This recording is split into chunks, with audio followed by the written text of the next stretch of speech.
Dans les premiers cas d'utilisation de NSX, de virtualisation de la réseautique, ça a été vraiment le besoin du côté microsegmentation.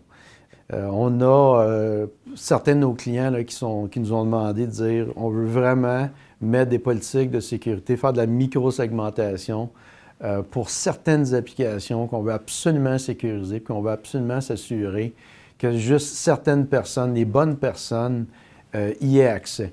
Donc, ça, c'est les premiers cas de figure. C'est la microsegmentation, dans le fond, c'est la sécurité.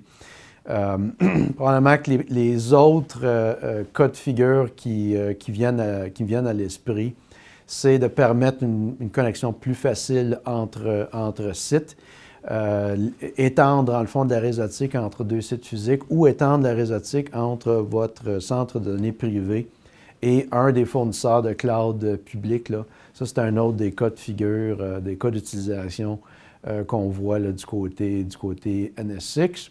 Ce qu'on voit aussi, c'est qu'il y a certains fournisseurs de cloud public qui adoptent NSX dans leur environnement. Donc ça va même faciliter la connexion entre votre centre de données privé, si vous mettez NSX en place, et leur centre de données public pour justement là, faciliter la connexion, sécuriser les communications entre vous et le fournisseur de cloud public. Donc, il y a vraiment eu beaucoup d'avancées de ce côté-là aussi, qui sont fort intéressantes là, pour notre clientèle.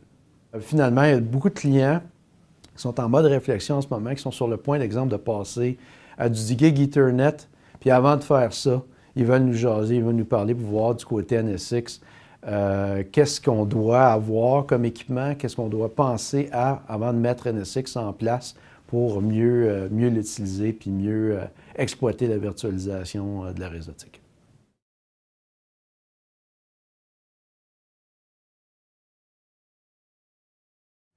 Il y a bien des clients là, qui ont remis en question, repoussé la mise en place d'un site de recouvrement, de relève en cas de désastre.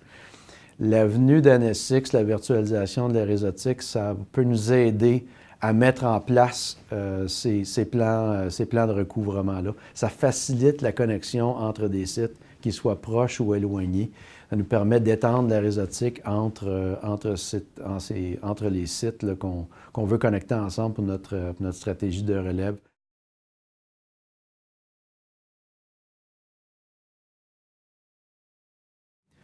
Pour mettre NSX en place, dans le fond, c'est quand même assez simple. On a besoin d'une réseautique Ethernet, de certains paramètres au niveau de la configuration de la réseautique existante. Donc, seriez surpris de voir comment on peut réutiliser vos équipements actuels pour mettre en place NSX.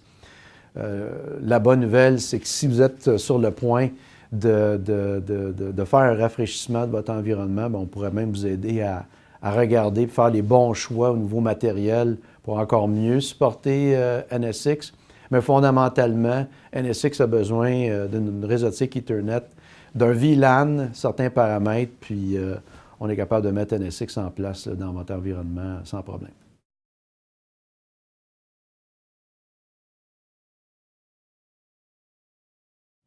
Bien, comme prochaine étape, encore une fois, on serait heureux d'aller vous rencontrer, mieux comprendre votre environnement, les particularités de votre environnement, où est-ce que vous êtes rendu, est-ce que vous êtes sur le point de faire un rafraîchissement au niveau de votre réseautique. Donc, on peut aller chez vous puis vous conseiller de ce côté-là. Vous pouvez aussi venir chez nous. On fait souvent ce qu'on appelle des sessions de whiteboard. Là, on pourrait vous expliquer comment NSX fonctionne, comment ça pourrait s'adapter à votre environnement, comment que ça pourrait résoudre certains des problèmes que vous avez au niveau, l'exemple, de sécuriser certaines applications. Fait que, bref, c'est votre choix. On peut aller vous voir, vous pouvez venir nous voir. On est ouvert.